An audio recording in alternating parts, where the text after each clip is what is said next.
겨울이 깊어가고 있습니다. 오늘은 당송 8대가의 한 사람이며 당나라 시기 가장 빼어난 시인 중에 한 사람인 유종원과 그의 이름을 딴 수리이야기를 해보려고 합니다. 먼저 이 계절에 어울리는 그의 대표작 강설이란 시 한 편을 소개하겠습니다. 중국 문학사에서도 천고의 명편이라고 칭송하는 시입니다. 우리나라 수능시험에서 외국 시인의 시작품이 출제된 경우가 딱 3번 있다고 합니다. 그중 하나, 그 작품이 바로 유종원의 강설이란 시였습니다. 강설, 강에 내리는 눈, 뭐 이런 뜻이겠죠. 천산 조비절이요 만경인종멸이라 거주 사리봉은 덕조 한강설이라 온 산에 새들의 날갯짓 거치고 길마다 사람의 종적이 끊어졌네. 쪽배에 삿가 쓰고 도롱이 걸친 노인네가 홀로 낚싯대를 들이우네. 차운 겨울강에 눈은 나리는데. 이런 시입니다. 한 폭의 겨울 산수를 드러내는 수묵화 같은 그런 시편입니다. 이 시의 가장 중심 단어는 한강설입니다. 차운 강에 눈이 내린다라는 거, 그 풍경이 중심입니다. 추운 날 낚시하는 노인네도 여기서는 부수적인 풍경일 뿐입니다. 맑고 고적함의 어떤 절정의 이런 경지, 그 풍경을 그려낸 시다. 이 풍경에 반사되는 쪽에 시적 화자가 있습니다. 즉 시인이죠. 그 풍경을 바라보는 그에 따라서 그 고결함, 그 차디찬 내인기, 투명한 맑음, 그리고 끝간데 없는 정막, 이러한 것이 시인의 심성에서 풍경으로 반사되고 있습니다. 시인이 의도한 글자 배치, 즉 사행의 시에서 맨 앞 글자들만 보면 어떨까요? 천, 만, 고, 독입니다. 그죠? 천만 고독이다. 자, 이 시를 중국 사람의 중국음으로 한번 또 낭송해 보겠습니다. 江雪，唐，柳宗元。千山鸟飞绝，万径人踪灭。孤舟蓑笠翁，独钓寒江雪。 예, 시인 유종원이라 그랬죠. 자가 자후입니다. 하여 서책에는 자주 유자후라는 이름으로도 쓰입니다. 당송 8대가 당나라, 송나라 시기에 가장 빼어난 문장가 8명, 여기에도 순서가 있습니다. 그래야 항상 맨 앞자리에는 한유가 있습니다. 퇴지, 한유. 두 번째 자리에 이 유종원이 있습니다. 세 번째가 구양수이고요. 4, 5, 6이 소동파의 3부자가 있습니다. 즉 소순, 소식, 소철. 그리고 7번째에 왕한석, 8번째 중공입니다. 이 유종원은 서기 773년에 태어나서요. 장안에서 지금의 서안입니다. 그의 어머니가 교육열이 대단해가지고 어린 유종원을 위해서 일부러 교외로 이사를 갑니다. 맹모 삼천지교처럼. 하여 유종원은 21살에 과거에 급제하여 벼슬길에 났습니다. 초기에 그가 맡은 일이 감찰의사였어요. 공무원들의 부정과 비리를 파헤치고 벌주는 벼슬이었어요. 당시 조정에는 신하들이 거의 두 표로 나눠져 있었습니다. 하나는 개혁파라고 해가지고 관료들의 부정부패부터 끊지 아니하면 나라가 망한다라는 그런 주장을 펴는 신하들이 있는가 하면은, 또 한쪽은 이대로가 좋다 하고 변화를 싫어하는 무리들이 있었습니다. 유정원은 개혁 혁신파였습니다. 요행이 그가 33살 때 순종 황제가 등극했는데, 이 황제는 이 개혁파들을 아주 중용합니다. 하여 이들은 물 만난 고기들처럼 조정 내부부터 변화시켜 나가요.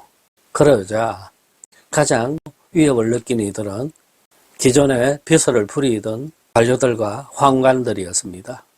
특히 이 황관들 눈에는 이들이 가시였습니다. 결국 이 황관들은 황제를 내쫓고 태자를 황제로 옹립합니다. 이러면서 순종 황제가 꿈꾸었던 개혁은 180일 만에 끝장이 납니다.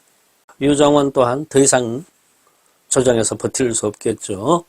바로 쫓겨나서 저 먼데 오늘날 호남 영주 자사로 좌천됩니다. 용주오라 그럽니다. 호남성의 성도인 창사에서 차로 4-5시간을 더 남쪽으로 내려가야 됩니다.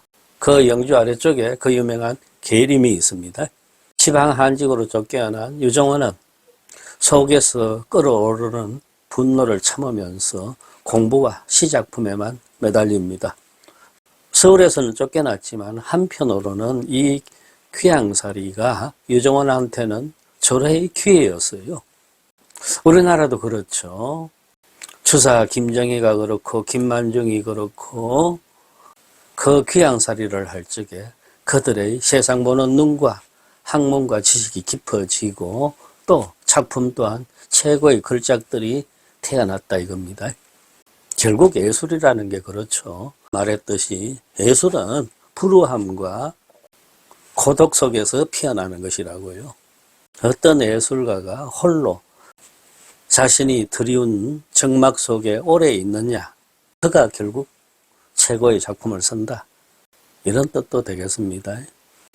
여기저기 다니면서 단체를 만들고 사람들과 어울려 다니고 이러는 예술가들 많죠. 자기의 역량과 차질에 대해서 자신이 없는 이들이라고 보면 되겠습니다. 유정원은 이 영주에서 반은 귀양살이요 반은 벼슬살이인 생활을 10년간을 합니다. 서울에서 누구도 이제 유정원이 어디 있는지 알지도 못해요. 불러주질 않습니다. 이러한 침잠의 시기 10년, 이 시기가 없었다면은 오늘날 이 세상에서 유정원의 이름을 아는 이들은 없을 것입니다. 현재 전해지는 유정원의 작품이 540여 편인데요. 그 중에서 이 영주 생활에서 그리고 그와 관련된 시가 320편이나 됩니다. 즉 유정원의 문학은 영주 생활의 결산이라고 해도 과언이 아니란 것입니다.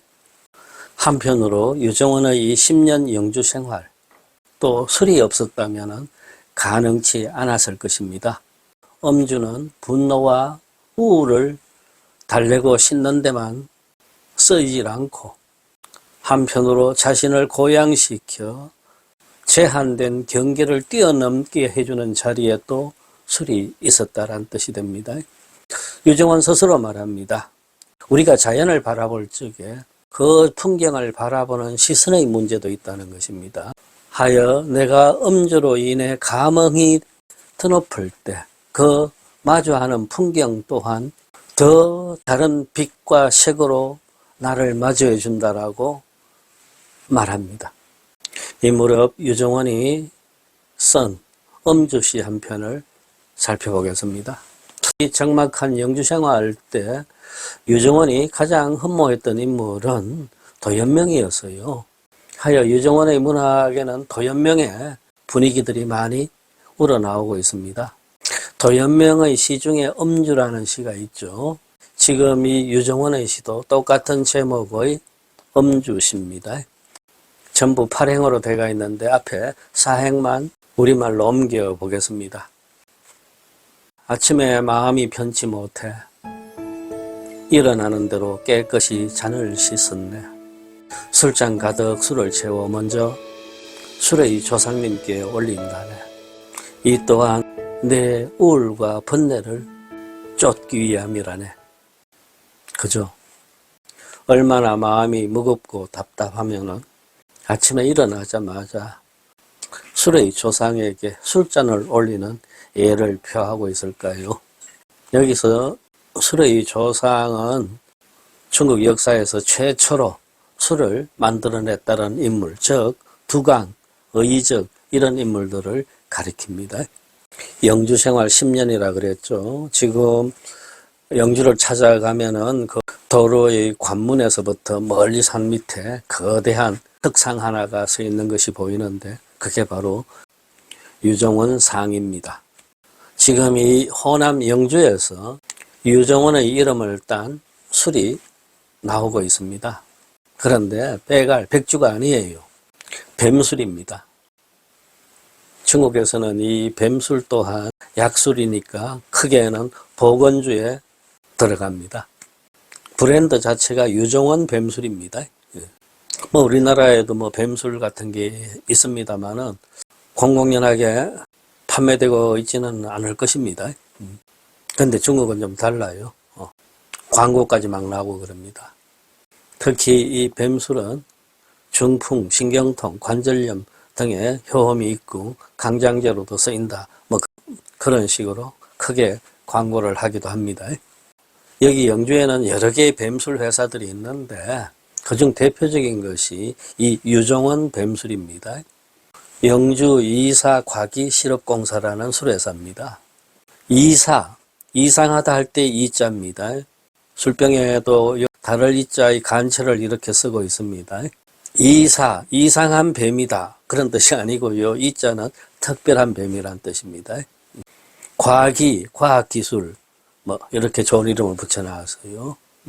술회사에서는 자기네가 사용하는 약재로 쓰고 있는 뱀은 자연에서 획득한 것이 아니다라는 것을 크게 강변합니다. 약술의 재료로 쓰는 이 뱀들은 전부 자기네 시설에서 직접 키운 것이다 라고 얘기를 해요. 술에 사용하는 뱀들은 대부분 살모사, 우산뱀, 코브라 같은 그런 뱀들로 알려져 있습니다. 그리고 곡식으로 빚은 정유주 50도 이상의 술을 넣어갖고 양조를 하는데 이후 2년 이상 숙성기간을 거친다 그럽니다.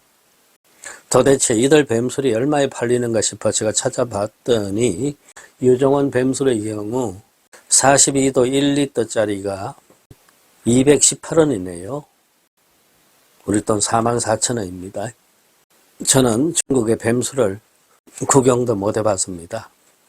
기회가 있다 해도 마실 엄두를 내지 못할 것 같습니다.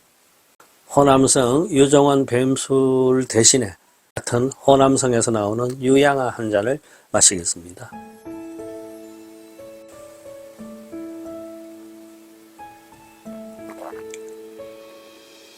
호남성 영주 땅에 뱀이 많이 살고 있다 하더라도 거기서 나오는 뱀술에 왜 시인 유정원의 이름이 붙었을까요?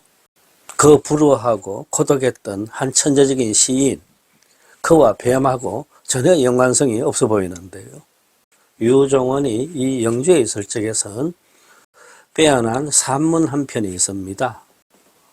포사자설이라는 제목의 산문입니다. 포사자, 뱀을 포획하는 사람의 이야기 이 뜻입니다. 우리 식으로 하면 땅꾼 이야기예요. 그 글의 내용은 한 불쌍한 땅꾼입니다. 할아버지도 아버지도 다 땅꾼이었는데 뱀에 물려 죽어버렸다. 자기도 언제 죽을지 모른다 그럽니다. 그 이야기를 듣고 유정원이 당신 이 일 때려치우면 안 되느냐, 내가 어디 일자리 하나 찾아봐 줄게 그럽니다. 그랬더니 그 땅꾼이 하는 말이 나는 그럴 수 없다. 이 뱀 잡는 일을 마다하고 밖에 나가서 일을 하게 되면은 그 못된 관리들한테 세금 뜯기는 거, 얻어맞는 거 그런 것이 더 힘들다. 못된 관리들한테 시달리느니 차라리 뱀 잡다가 뱀에 물려 죽는 것이 훨씬 낫다 하는 거였어요. 그런 이야기를 적은 것이 포사자설입니다. 정약용의 목민심서에 나오듯이 유정원이 관리들의 학정을 비판하는 그런 글이었는데, 후대에 와서 한 푼이라도 돈을 더 벌겠다는 사업가들이 이 뱀술에다가 그 포사자설 산문을 핑계로 해서 유정원의 이름을 전면에다 걸어놓은 것 뿐입니다. 지하에 유정원도 이 뱀술 광고를 보면서 선 웃음을 짓지 않을 수 없을 것입니다. 유정원 결국 영주 생활도 10년 만에 끝났습니다. 마침내 서울서 올라오라 그럽니다. 이 영주 땅에서 지금의 서안인 장안까지 얼마나 먼 길이냐 하면은요, 말을 타고 노새를 타고도 반년을 가야 다다를 수 있는 거리입니다. 장안에 돌아왔는데 궁에서는 부르질 않아요. 사람을 불러서면 너는 내일부터 이 일을 해라 저 일을 해라 하고 직책을 줘야 되는데 내버려둡니다. 그렇게 몇 달을 지냈는데 또 갑자기 궁에서 통보가 와요. 너 다시 호남 땅 멀리 가서 벼슬을 해라. 그래서 또 장안을 떠났는데 얼마나 먼냐면 영주보다 훨씬 더 먼 유주라는 곳이었습니다. 영주 다음이 계림이라 그랬죠. 계림 그 밑에가 유주입니다. 류조우라 그럽니다. 유주 자사로 이번엔 더 멀리 좌천됐어요. 여기서 3년 유정원은 또 꾹 참고 백성들을 잘 다스리면서 자기 공부에만 빠져듭니다. 유정원의 문학세계 그리고 그의 철학의 경지가 더 깊어지고 가장 넓혀진 시기가 바로 이때였습니다. 유주생활 3년입니다. 지금 이 류조에 가면은 아까 영주에 서 있는 것보다 더 큰 유정원의 상이 도시 가운데에 서 있습니다. 1300년 세월이 흘렀는데도 그 지역 사람들은 아직도 그 예전에 자기네 지역을 스쳐갔던 그 관리 시인을 잊지 못하고 있는 것입니다. 유주 생활 3년을 마치던 때 드디어 또 장안에서 이제 돌아와라 하는 대사면령이 내려집니다. 그래서 짐을 꾸려가지고 장안으로 돌아가려고 막 준비를 하고 있는데 그때 병이 들어버립니다. 그래하여 상경길에 나서지도 못하고 숨을 거둡니다. 향년 47이었습니다.